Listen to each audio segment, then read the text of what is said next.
El rugido de Juan Manuel Márquez retumbó contra los muros de piedra volcánica del Pujol, uno de los restaurantes más exclusivos de la Ciudad de México. Tú no eres ni la sombra del mexicano que yo soy. Sus palabras atravesaron el ambiente como cuchillas afiladas, provocando que los comensales soltasen sus cubiertos de plata sobre los platos de cerámica artesanal. El vino tinto tempranillo, servido instantes antes en copas de cristal Riedel, ahora manchaba el impoluto mantel blanco, como si fuera un presagio carmesí de lo que estaba por desencadenarse. Sus ojos, encendidos por la ira y el orgullo mancillado, se fijaron en Canelo Álvarez, quien acababa de cruzar el umbral del establecimiento. El pelirrojo de Guadalajara vestía un traje brioni azul marino confeccionado a medida. Su postura relajada contrastaba con la tensión creciente que se apoderaba del lugar. Las venas en el cuello de Márquez latían con furia mientras continuaba su embestida verbal. Te vendiste al mejor postor, jamás serás el más grande de México. Los escoltas de ambos pugilistas se pusieron en guardia, sus manos deslizándose de manera instintiva hacia las armas ocultas bajo sus sacos. Desde la puerta de la cocina, decorada con azulejos de Talavera, el chef Enrique Olvera contemplaba con inquietud cómo su santuario gastronómico se transformaba en el escenario de un enfrentamiento entre dos titanes del boxeo mexicano. El semblante normalmente imperturbable de Canelo se endureció por un instante, revelando al guerrero del ring que habitaba tras su impecable apariencia. La atmósfera se volvió tan densa que parecía cortarse con uno de los cuchillos artesanales exhibidos en las paredes del recinto. Mira quién habla de ser mexicano, replicó Canelo con voz firme, aunque contenida. El mismo que pasó toda su carrera escapando de Pacquiao. Al menos yo peleo contra quienes la gente quiere ver. La provocación impactó a Márquez como un golpe seco al hígado. Dio 2 pasos hacia Canelo, tumbando con violencia su silla de roble macizo. El sonido de la madera chocando contra el piso de piedra volcánica resonó en todo el salón. Tú no sabes nada del verdadero boxeo. Yo enfrentaba a los mejores cuando tú aún vendías paletas en las calles. El ambiente en el restaurante quedó suspendido en un silencio espeso. Entre los presentes había empresarios, celebridades y figuras icónicas del boxeo mexicano. Eric, el terrible Morales, sentado con su familia en una mesa cercana, se incorporó lentamente, listo para intervenir si la situación se descontrolaba. Marco Antonio Barrera, rival histórico tanto de Morales como de Márquez, observaba la escena con interés particular, consciente de que cada palabra intercambiada en ese momento podía reescribir la historia del pugilismo mexicano. Muchos de los testigos ya habían escuchado las entrevistas en las que Márquez descalificaba a Canelo, llamándolo un boxeador fabricado y poniendo en entredicho la legitimidad de sus victorias. Las críticas se intensificaron tras la derrota de Canelo ante Dmitry Bivol, cuando Márquez publicó un análisis detallado señalando las fallas técnicas del jalisciense. Respeto tu trayectoria en el boxeo, afirmó Canelo, avanzando un paso. La tela italiana de su traje se estiró sobre músculos esculpidos a lo largo de 2 décadas de dedicación al deporte. Pero estás cruzando la línea. Si quieres resolver esto, podemos hacerlo como se debe. Contrato, peso acordado, todo en regla. Márquez dejó escapar una carcajada sarcástica que rebotó en las paredes decoradas con arte mexicano contemporáneo. Claro, a tu manera, con tus reglas, con tus jueces comprados. Todo el mundo sabe que eliges a tus rivales con pinzas. Desde la barra, Óscar de la Hoya presenciaba la escena con una sonrisa enigmática, recordando cómo en distintos momentos promovió las carreras de ambos. Su relación con Canelo se deterioró tras conflictos contractuales, mientras que con Márquez siempre mantuvo una interacción profesional, aunque distante. Fue entonces cuando Canelo hizo algo que nadie esperaba. en lugar de responder con más palabras, comenzó a desabrocharse el saco de $10,000, entregándolo con precisión milimétrica a uno de sus guardaespaldas. Sus ojos, habitualmente calculadores, ahora resplandecían con una intensidad que pocos habían presenciado fuera del ring. Sin reglas, sin jueces, sin contratos, declaró Canelo, su voz peligrosamente serena mientras desabrochaba los puños de su camisa blanca. Tú, que presumes tanto del boxeo mexicano auténtico, vamos a ver si eres capaz de resistir 5 minutos conmigo. El restaurante entero contuvo la respiración. Los meseros quedaron inmóviles con bandejas en el aire. Los sommeliers olvidaron botellas abiertas y hasta los cocineros emergieron de la cocina para atestiguar el momento histórico que se desarrollaba ante sus ojos. Los guardaespaldas reaccionaron de inmediato, listos para intervenir, pero Márquez los detuvo con un simple ademán. El veterano púgil, quien había compartido el cuadrilátero con algunos de los nombres más legendarios del deporte, incluyendo 4 guerras inolvidables contra Manny Pacquiao, comenzó también a despojarse del saco. Una sonrisa amarga danzaba en su rostro, curtido por 2 décadas de batallas. «Por fin mostrando tu verdadero rostro, chamaco», desafió Márquez, sus ojos destellando con una combinación de desprecio y expectación. «¿Así es como solucionas tus problemas? ¿A golpes?» «No», replicó Canelo, dejando a todos atónitos cuando volvió a ponerse el saco. «De hecho, estoy demostrando exactamente por qué te equivocas sobre mí. El boxeo mexicano no se trata de riñas en restaurantes. Se trata de honor, respeto y trabajo duro». Las palabras flotaron en el ambiente como el humo que queda tras un knockout. En el bar, Eric Morales dejó escapar una risa baja de aprobación, mientras Marco Antonio Barrera asentía en silenciosa complicidad.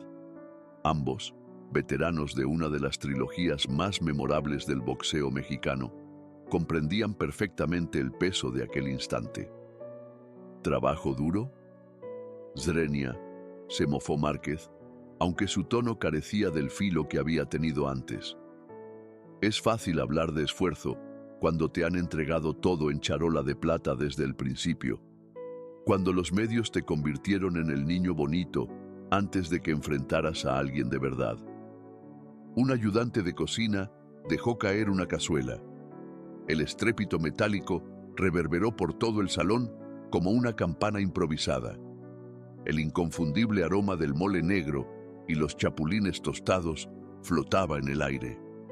«¿En charola de plata?», repitió Canelo, su voz afilándose como una navaja.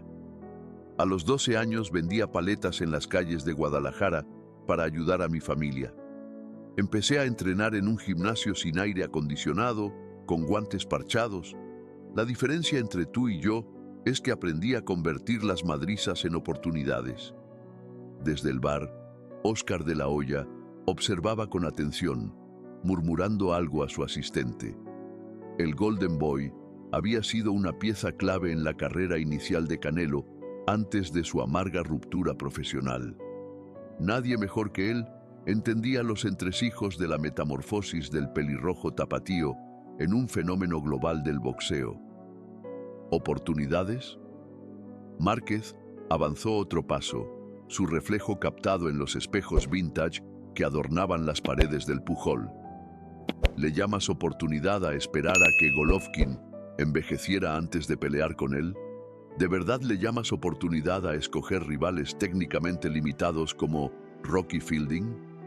Los meseros del restaurante habían formado un semicírculo discreto, sus charolas de plata reflejando la escena como múltiples ángulos de una transmisión de pago por evento.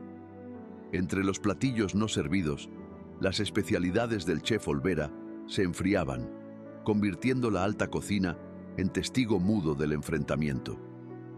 ¿Quieres hablar de elegir rivales? Canelo se mantuvo erguido, el resultado de años de entrenamiento mediático evidente en su aplomo. Dime cuántas veces pudiste haber peleado con Eric Morales y no lo hiciste. ¿Cuántas veces evitaste una cuarta pelea con Juan Díaz? Todos tomamos decisiones estratégicas. La diferencia es que yo asumo las mías. Las palabras impactaron a Márquez como un uppercut bien colocado. Sabía que, a lo largo de su carrera, había esquivado ciertos encuentros, priorizando enfrentamientos que favorecieran su estilo técnico de contragolpeador.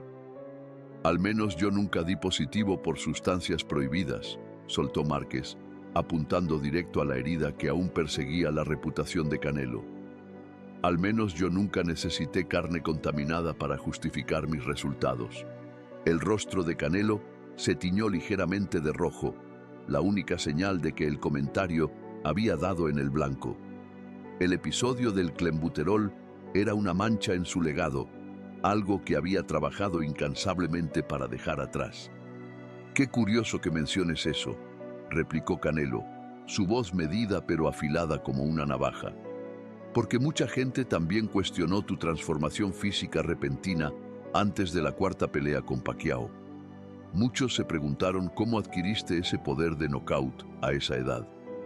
El chef Enrique Olvera, quien hasta ese momento había permanecido en silenciosa observación, comenzó a avanzar hacia los dos púgiles.